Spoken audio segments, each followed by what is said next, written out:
Welcome back to another Crypto Daily 3 at 3. All right, guys, what is going on? Happy Wednesday. So today we're going to be looking at a few things as always. First, we're going to be looking at Coinbase exploring IEOs and what it might mean.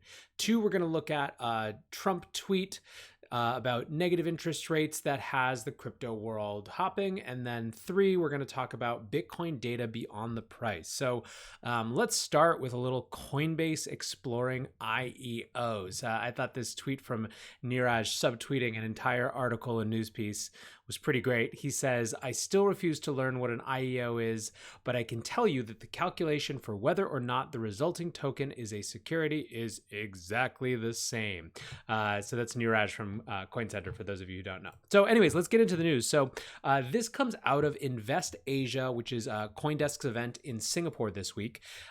Basically, in an interview on, or a panel rather, on the kind of evolution of crypto capital formation and fundraising, one of the Kevan Piristani, so who's the head of institutional sales for Coinbase in Asia, said, quote, in a nutshell, Coinbase is carefully exploring not only the IEO space, but also STOs, but I can't make any formal announcements right now.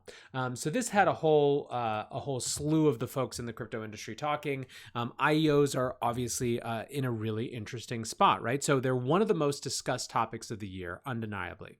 However, it's really unclear what their impact or their net impact is, both for the companies who participate in them, but also what they mean for the industry as a whole, right? Some people thought they were just going to be ICOs 2.0. The limitation on who can participate and how much they can spend seems to have pretty well cut that off. It's only people who are the part of that, who are kind of approved through that specific exchange. It's only that exchange's customers. There's often some sort of KYC aspect, which is different, and so on and so forth. But, recently the narrative around IEOs actually hasn't been that good. So Dudas today from The Block actually posted a Decrypt piece from Ben Munster that, quote, said, the low-tier IEO scene is rather like vanity publishing. Pay bigger bills, foot bigger risk, greater risk. For the few that make back the initial cost, it's a boon, but for the rest, it's a waste of money. And so Ben is basically talking about how IEOs have effectively, they're now exchanges are building in the listing fee into the IEO fee. And that can be, hundreds of thousands of dollars or more, or whatever it is. And it's not clear exactly what the actual value is, right? So a few months ago, or I guess, a month ago, Jesus, time goes fast. August 7th, Larry from The Block said, it's now obvious that ICOs were a massive bubble, unlikely to ever see a recovery. The median ICO return in terms of USD is at negative 80% and constantly dropping. Let's look at some data. And he goes through kind of extensively looking at exactly how IEOs have or haven't performed. Interestingly, Larry also commented kind of more broadly on Coinbase's recent strategy of adding more coins. He says Civic, Golem, Decentraland had less than 12,500 of volume combined on Coinbase in the last 24 hours. That's 0.007% of Coinbase's total volume. Coinbase, can you please remind me again why you continue to list this trash? So let's hold aside the fact or value judgments on those specific tokens just for a moment. The fact of that low volume is pretty undeniable. And it makes it an interesting question about as to why Coinbase would actually even be interested, right? Effectively, a lot of people felt that as Coinbase moved into all of these additional assets, it was because they simply had to, right? They felt that they had to list some of these additional assets in order to compete with the Binances of the world. The question is, how valuable are they to Coinbase as a company and to Coinbase's users? Now, the real thing with IEOs is that they're unresolved, right? Or unresolved. It's not clear what the story is. Some people feel like they were a flash in the pan. They were just a symptom of the bear market. Others feel like they're just kind of a part of the landscape from now on. So Joyce Yang from Global Coin Research said, I originally felt IEOs wouldn't last, but now I think IEOs will always be an alternative fundraising option that exchanges offer. Essentially, there will just be more fundraising options offered by exchanges just like banks. So in Joyce's estimation, IEOs are just going to be kind of not a dominant driving force, but something that is a part of the landscape going forward. Whether or not that remains to be seen, but Coinbase getting into the game is certainly interesting. And to some extent, you have to believe that Coinbase, as a company that has been always from day one thinking about regulatory implications, to the extent that they believe there's room for a regulated IEO or regulated token offering in the US, that will be interesting to watch. But with that, let's move on to number 2. You can always count on Mr. Trump to get everyone talking. So this is Donald J. Trump this morning tweets out, this is his standard 6:45 a.m. on the toilet tweet. The Federal Reserve should get our interest rates down to 0 or less. Pretty key term, or less. And we should start then, and then we should then start to refinance our debt.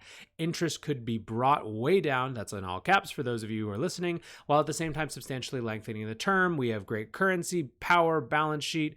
The USA should always be paying the lowest rate. No inflation. It's only the naivete, all the umlauts and everything on that one, of Jay Powell and the Federal Reserve that doesn't allow us to do what other countries are already doing. A once-in-a-lifetime opportunity that we are missing because of quotes boneheads. So lots and lots of different reactions to this. Why is this interesting? So a couple things. First, this is part and parcel of Trump's basically war on the Fed and war to control the Fed and exert pressure on them, right? In the absence of actual political control, he basically uses his bully pulpit and the media to effectively try to bully, right? Like he's putting the bully in bully pulpit in this case, them into doing what he wants.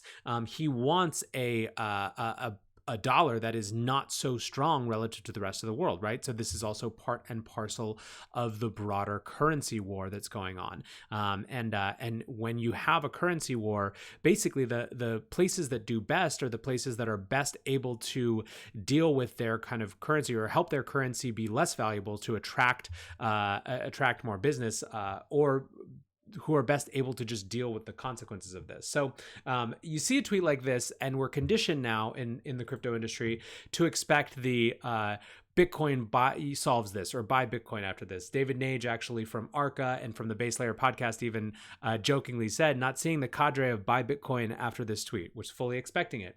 But he must have just pruned his feet a little bit too much. So we've got the Bitcoin fixes this, got to stay on the meme. We've got Not So Fast saying the president of the United States of America is pumping my Bitcoin and altcoin bags without even realizing it. It is a glorious day to be in crypto, with a sun emoji. And then you had Dan Tapiero, and this one I think is actually interesting. So Dan Tapiero is one of these global macro guys who has recently turned a bunch of his attention to Bitcoin. He started to be noticed by our community when he appeared with Raoul Paul on a Real Vision interview and talked a lot about Bitcoin and how he sees Bitcoin as a fundamental invention that is really powerful and is likely to be a generational hedge for a new generation coming up. And Dan has been in and around the global macro world. He's been in the gold business for a long time. So he says, first president to call for negative interest rates. Medium term, this is a direct call for a debasement of the US dollar in an attempt to create excess growth into 2020 election. Federal Reserve boneheads. Gold and Bitcoin should benefit as alternative stores of value. And so there's a lot of conversation going around this, but I think this is the central thesis and why people are quick to say things like buy Bitcoin when they see something like this.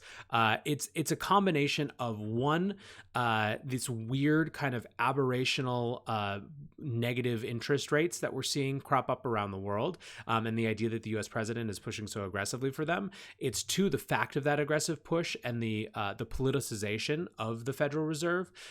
Three, it's just the general instability that this provokes in the markets when you have kind of this outlandish behavior. All of those things point to alternative assets and alternative stores of value that aren't kind of the traditional equities, et cetera. And so that's kind of what Dan is referring to. Now, I think for me, this brings up the larger question of just, again, what Bitcoin's role in this sort of global macro economy is, right? And so I think this is an outstanding question. It's been one of the themes of the summer is to what extent Bitcoin is a safe haven, to what extent Bitcoin is an actual kind of macro hedge. I thought it was worth pointing this out. So I wrote a tweet this morning, a short story and 3 clips. The first from Wall Street Journal on currency wars and capital controls referencing Argentina. The second from Nick Carter about the impact of Bitcoin on countries with capital controls. The third, a piece about Bitcoin trading at a significant significant premium in Buenos Aires. So basically, the Wall Street Journal was writing about the about the currency war this morning, and they wrote about just the implications. And so they said, and this is their quote, "A falling currency makes it harder for developing countries to service their dollar-denominated debt. Too sharp a drop can unnerve investors, causing a stampede as money managers ditch emerging market assets." Then jump down. One country now facing the consequences of a plunge in its currency is Argentina, where the government recently imposed capital controls and has frozen prices for gasoline and some food products in its fight to stem inflation, which runs at over 50%. The Argentine peso has dropped more than 30% against the dollar in the last year. So you see that, and then you go over to Nick's kind of seminal article from recently, where this is an academic article that he quotes, and he says the existence of liquid Bitcoin markets poses a significant threat to countries that rely on capital controls in order to retain a managed exchange rate. So this is a quote from that article by Gina Peters. "Bitcoin creates a problem for Argentina and similar countries. It makes circumventing capital controls easier. As demonstrated by Peters and Vivanco 2016, governments' attempts to regulate the globally accessible Bitcoin markets are generally unsuccessful, and as Bitcoin exchange rates tend to reflect the market, not official exchange rates. Should the flows allowed by Bitcoin become big enough, all countries will have, by default, unrestricted international capital markets." Now, finally, contrast this with an article from yesterday that suggested that Bitcoin is trading at a $1,200 premium above spot price in Buenos Aires, which is in Argentina, obviously, based exchange Buenbit. The price exploded to $12,750 per BTC, a total premium of $2,250, immediately after Argentinian President Mauricio Macri announced his government would reinstate restrictions on foreign currency purchases. So this is something, I don't like posting this type of news without actually getting it checked out. I tweeted to a bunch of the Argentinian crypto and Bitcoin community, and they confirmed that it was trading higher. It might not have been this full $2,000 premium, but it was definitely trading higher. And so again, I think this all comes back to the question of where Bitcoin fits in the macro environment. And so, a couple takes on that just before we move on. Alex Kruger has been really on this band a bit. He says Bitcoin is not yet a macro asset. It should become one as the market matures, as it's increasingly seen as digital gold and is a hedge against the tail risk of fiat systems collapsing, i.e. a put option on central banks without expiry. So that's actually a really interesting differentiation. It's not something for, the negative correlation with the vagaries of the stock market right now. It's a put option on the future, right? This is echoed by Arca. They wrote, "Crypto is for diversification, not negative correlation." Basically, the point of this is that they are the reason that you hedge into something like Bitcoin is a larger systemic, a longer term view, not just a kind of an immediate term view. And Murad kind of said something similar. He says Bitcoin is going to start getting gradually treated as a safe haven asset just in time for a generational blow off top in the current monetary system. 7 billion people and their government chasing true scarcity with infinite monopoly money. All about real versus paper assets now. So really, this is, I think, the implication. Every time you see something like this from Trump, that's what we're dealing with. Is it's a new moment in this question of where Bitcoin is going to fit and where crypto assets are going to fit in the monetary landscape that is changing in front of our eyes. So with that, let's close with just a few interesting stats from the world of Bitcoin. So this is from Hans over at Ikigai Fund. He's their senior quantitative researcher there. And he says, "I've heard people say that being involved in Bitcoin is a game of speculation. Some say it's all about FUD, FOMO, fear or greed, or following the crowd. I call BS. Let's look at the data. Here are 21 Bitcoin charts from Coinmetrics that tell a different story." So this is basically Coinmetrics, obviously a great data source, one of the companies or research outfits that I've referenced a lot on 3 at 3.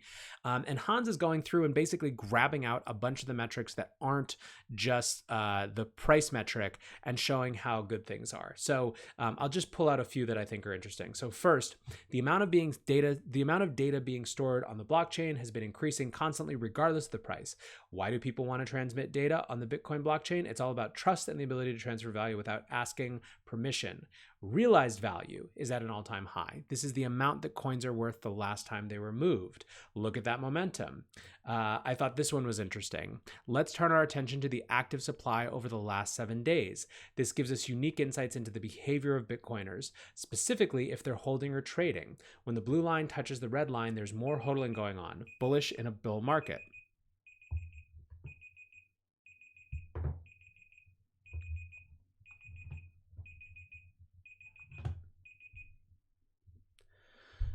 Sorry about that. I will edit that out of the podcast.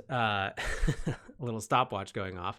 So anyway, so he's talking about how there's more hodling going on. Then he actually gives an interpretation of this. So he says, waxing philosophical for a moment, I suggest Bitcoin is evolving from a method of exchange that can store value to an SOV that can be exchanged. As the market value increases, look at the change in active supply percentage over the trailing year. So this is a key thing, right? It's the idea of moving from a method of exchange that can store value to a SOV that can be exchanged. And finally, he says, back on the demand side again for you econ nerds, we can also look at the number of unique addresses that hold any balance of Bitcoin, and this is at an all-time high. So what's the point of all of this? The point of all of this is simply to say that we get really focused on the price, really focused on the price. And we have an unbelievable ability to get bored when the price doesn't move around, good or bad. I mean, we might, in some ways, I feel like this industry wants to be depressed more than it wants to be bored. It wants that volatility. We're addicted to it. But the reality is that if you look at these fundamental questions of how people are actually using and engaging with Bitcoin specifically, things look really bright. So I wanted to share that data to close out the day. We'll be back tomorrow. I think we're probably going to talk a little bit about what's been going on Singapore and Invest Asia with CoinDesk, and maybe dig into what's been happening at Blockchain Week in Tel Aviv. But for now, thanks for listening, guys. Thanks for hanging out, and I will see you tomorrow. Peace.